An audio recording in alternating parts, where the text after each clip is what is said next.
Assalamualaikum warahmatullahi wabarakatuh. Salam sejahtera bagi kita semua. Om Swastiastu, Namo Buddhaya, salam kebajikan. Kami pada kesempatan kali ini akan membahas terkait dengan analisis item test.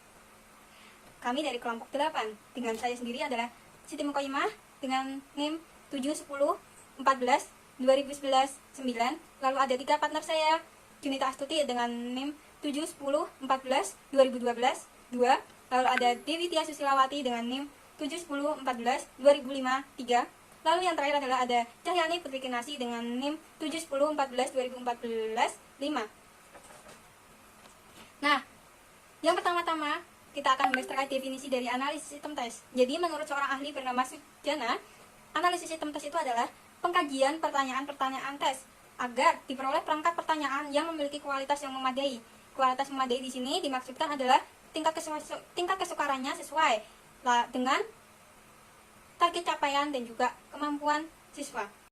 Nah, berbicara mengenai tingkat kesukaran ini, ternyata dari setiap soal yang biasa kita kerjakan atau soal-soal dari siswa itu sendiri ada tingkatannya. Terdapat 3 tingkatan, yang mana yang paling rendah atau mudah, yang mana tingkatan ini adalah tingkatan di mana tidak memerlukan begitu banyak pengetahuan atau pemahaman atau tenaga untuk berpikir dengan begitu berat untuk menjawab soal tersebut. Lalu yang kedua adalah tingkatan sedang, di mana ini memerlukan lebih banyak pengetahuan, lebih banyak pemahaman daripada tingkatan yang pertama tadi. Yang terakhir itu ada tingkat kesukaran. Tingkat kesukaran ini memerlukan sebuah pemahaman yang begitu dalam dan juga pengetahuan yang begitu luas atau keterampilan dalam berhitung yang begitu terampil untuk dapat menjawab persoalan-persoalan yang diberikan. Namun dalam pemberian tingkat kesukaran ini biasanya guru sudah mengetahui bagaimana kemampuan siswanya dan berbagai materi yang telah dia berikan apakah akan sesuai dengan pertanyaan-pertanyaan tersebut. Nah, pengetahuan guru atau pendidik terkait dengan kesesuaian soal yang telah diberikan ini sebelumnya telah dilakukan sebuah analisis terhadap soal tersebut. Apakah memang benar-benar sudah sesuai atau belum? Nah, tujuan dari analisis ini sendiri terdapat 3 tujuan. Yang pertama adalah mengkaji dan menelaah setiap butir soal agar diperoleh soal yang bermutu sebelum digunakan. Yang kedua adalah meningkatkan kualitas butir soal melalui revisi atau membuang soal yang tidak efektif. Yang terakhir adalah mengetahui informasi diagnosis pada siswa apakah mereka telah memahami materi yang telah diajarkan.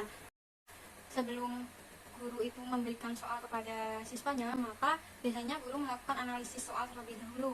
Yang mana analisis soal ini menggunakan 4 cara. Yang pertama adalah meneliti secara jujur soal-soal yang sudah disusun. Yang kedua adalah mengadakan analisis soal. Analisis soal adalah prosedur yang sistematis yang akan memberikan informasi-informasi khususnya terhadap butir soal yang disusun. Yang ketiga adalah mengadakan checking validitas.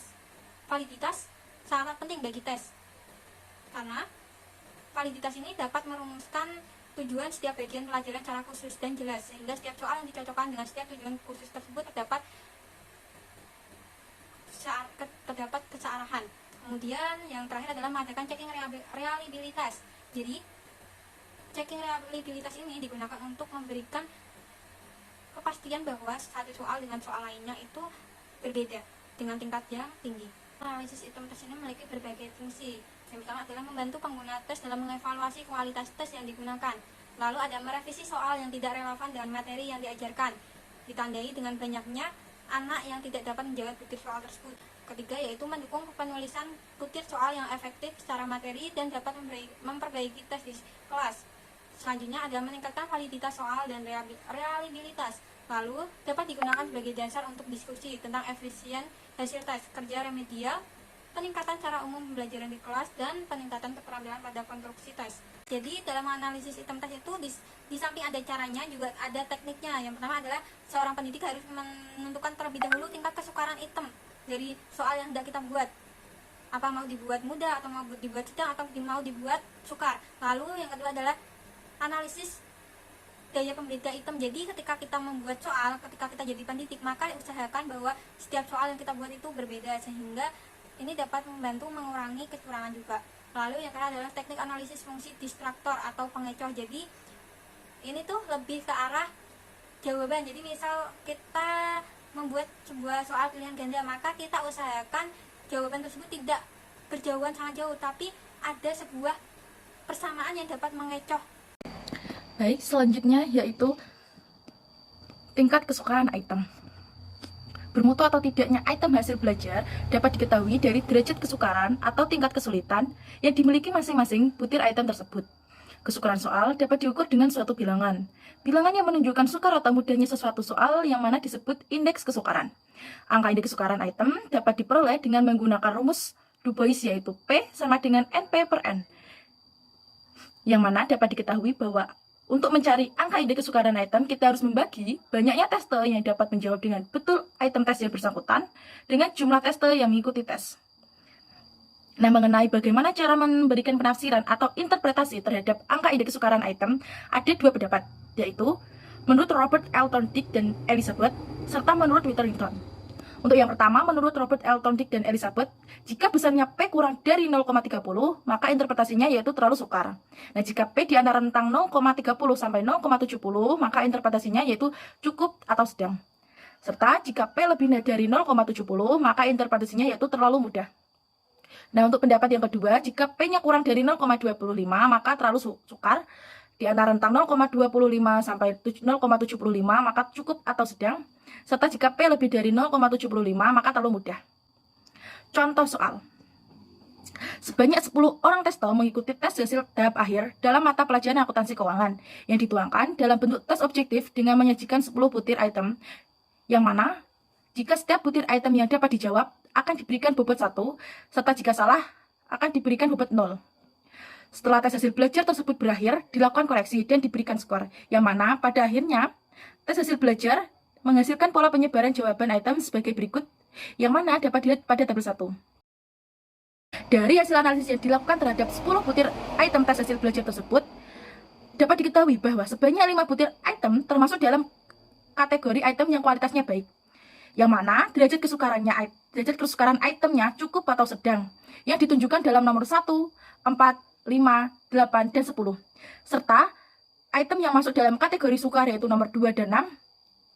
Sedangkan untuk item yang masuk kategori terlalu mudah yaitu 3, 7, dan 9. Dari hasil analisis di atas dapat mengindikasikan bahwa 50% dari keseluruhan butir item yang diajukan dalam tes hasil belajar tersebut termasuk baik, serta 50% sisanya termasuk kategori item yang jelek karena terlalu sukar maupun terlalu mudah. Dalam kaitan dengan hasil analisis item dari derajat kesukaran, maka tindak lanjut yang perlu dilakukan oleh tester adalah ada 3, yaitu yang pertama, untuk butir-butir item yang didasarkan hasil analisis dalam kategori baik, seyogyanya butir item tersebut segera dicatat dalam buku bank soal. Nah, yang kedua, untuk butir-butir item yang masuk dalam kategori sukar, dapat ada 3 kemungkinan, yaitu butir item tersebut dibuang atau tidak dikeluarkan lagi dalam tes hasil belajar yang akan datang, atau diteliti ulang, dilacak serta ditelusuri untuk mengetahui faktor kesulitan, lalu dilakukan perbaikan dan dikeluarkan lagi dalam tes yang akan datang, atau yang terakhir tidak digunakan dalam tes hasil belajar tetapi digunakan untuk tes lain seperti tes seleksi yang sifatnya ketat. Jadi, jika ada tester yang berkemampuan rendah akan tersingkirkan dalam seleksi tersebut. Nah, yang ketiga, untuk butir item yang masuk dalam kategori mudah, ada 3 kemungkinan, yaitu butir item tersebut tidak dipakai dalam tes hasil belajar selanjutnya, atau diteliti ulang, dilacak serta ditelusuri faktornya, dilakukan perbaikan lalu dikeluarkan lagi ke depannya, atau yang ketiga, digunakan lagi untuk tes seleksi selanjutnya, tes seleksi yang sifatnya longgar atau tes formalitas saja, tetapi tidak digunakan dalam tes hasil belajar. Cara kedua yang dapat ditempuh dalam mencari atau menghitung angka indeks kesukaran item, yaitu dengan menggunakan skala kesukaran linear.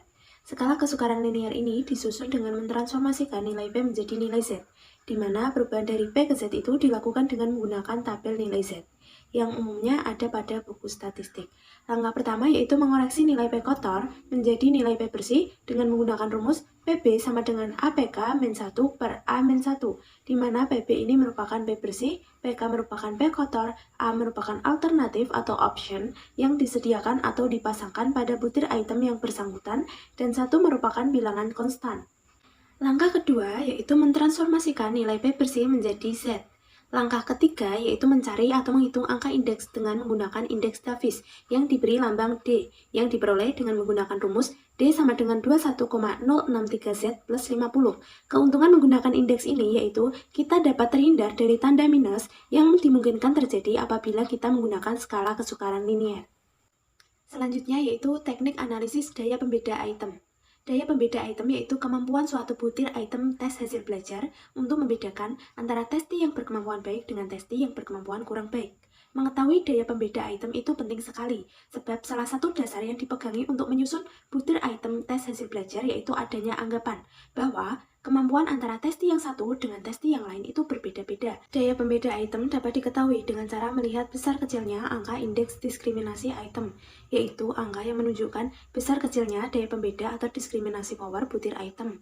Untuk mengetahui angka indeks ini, dapat menggunakan beberapa rumus. Rumus pertama yaitu D sama dengan PA min PB atau D sama dengan PH min PL, di mana D merupakan discriminatory power, PA atau PH merupakan proporsi testi kelompok atas yang dapat menjawab betul butir item yang bersangkutan.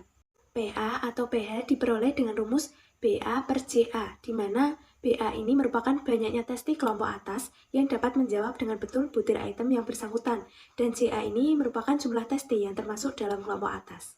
Sedangkan PB atau PL merupakan proporsi tes kelompok bawah yang dapat menjawab dengan betul butir item yang bersangkutan.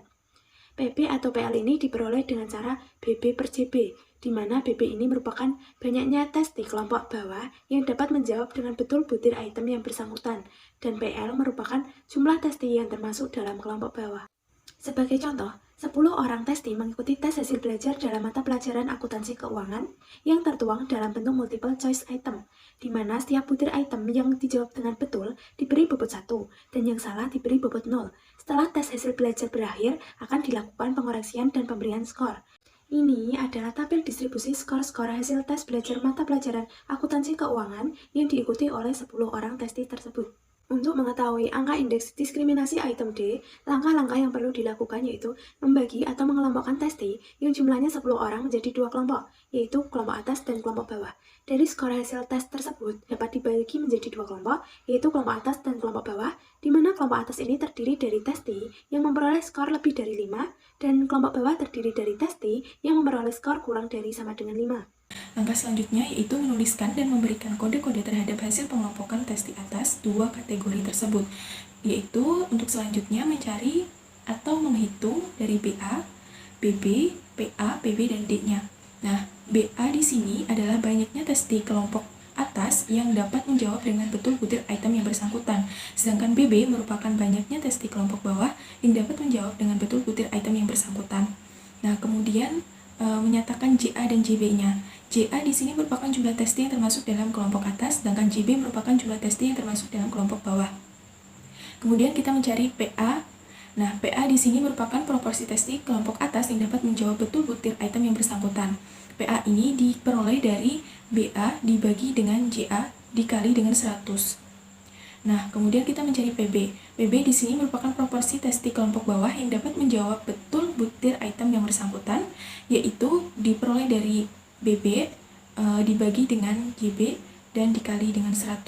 Kemudian setelah PA dan PB-nya ditemukan, maka akan dicari D atau discriminatory power. Nah, discriminatory power ini diperoleh dari pengurangan PA dan PB. Kemudian langkah selanjutnya yaitu memberikan penafsiran atau interpretasi mengenai kualitas daya pembeda item yang dimiliki oleh 10 butir item tes hasil belajar yang telah diuji. Dapat disimpulkan bahwa 60% atau 6 butir dari 10 butir item, yaitu nomor butir item 8, 9, 7, 3, 6, dan 10 merupakan soal yang dapat diajukan atau sudah memiliki daya pembeda item yang memadai. Sedangkan sisanya yaitu 40% atau 4 butir item tergolong dalam kelompok item yang tidak atau belum memiliki daya pembeda item yang diharapkan. Untuk mengetahui angka indeks daya pembeda, terdapat rumus kedua, yaitu dengan menggunakan teknik korelasi P yang diperoleh dengan PH dikurangi PL dibagi dengan 2 dikali akar P kali Q, di mana P di sini adalah angka indeks korelasi P. Kemudian P merupakan proporsi seluruh testi yang jawabannya betul. Untuk PH merupakan proportion of the higher group atau proporsi dari kelompok tinggi. Kemudian PL adalah proportion of the lower group atau proporsi untuk kelompok yang rendah. Nah, untuk dua ini merupakan bilangan konstan. Untuk Q-nya merupakan proporsi seluruh testi yang jawabannya salah, di mana Q adalah 1 dikurangi dengan P atau proporsi seluruh testi yang jawabannya betul. Baik, selanjutnya yaitu mengenai teknis analisis fungsi distraktor atau pengecoh. Nah, pada tes objektif bentuk multiple choice item, untuk setiap butir item yang dikeluarkan dalam tes hasil belajar telah dilengkapi dengan beberapa kemungkinan jawaban. Di antaranya yaitu sering dikenal dengan istilah option atau alternatif. Nah, untuk option atau alternatif ini jumlahnya berkisar antara 3 sampai dengan 5 buah. Kemudian, dari kemungkinan-kemungkinan jawaban yang terpasang pada setiap butir item itu, salah satu di antaranya adalah merupakan jawaban betul atau yang merupakan kunci jawaban. Nah, sedangkan sisanya adalah merupakan jawaban salah. Jawaban-jawaban salah itulah yang biasanya dikenal dengan istilah distraktor atau distraktor pengecoh. Kemudian, untuk di sini contohnya yaitu misalnya pada tes hasil belajar diikuti oleh 100 orang testi. Nah, distraktor yang dipasang pada item tersebut dapat dinyatakan berfungsi apabila minimal 5% dari 100 orang testi itu sudah terkecoh untuk memilih distraktor tersebut. Selanjutnya yaitu mengenai kesimpulan dari materi yang telah dibacakan. Di antaranya itu analisis item tes adalah pengkajian pertanyaan-pertanyaan tes agar diperoleh perangkat pertanyaan yang memiliki kualitas yang memadai yang bertujuan untuk mengukur kemampuan siswa dalam menjawab pertanyaan atau permasalahan. Soal-soal yang terdapat dalam tes hasil belajar dilakukan analisis terlebih dahulu yang bisa dilakukan dengan menggunakan 3 metode, yaitu tingkat kesukaran item, tingkat teknik analisis daya pembeda item, dan juga teknis analisis fungsi distraktor atau pengecoh.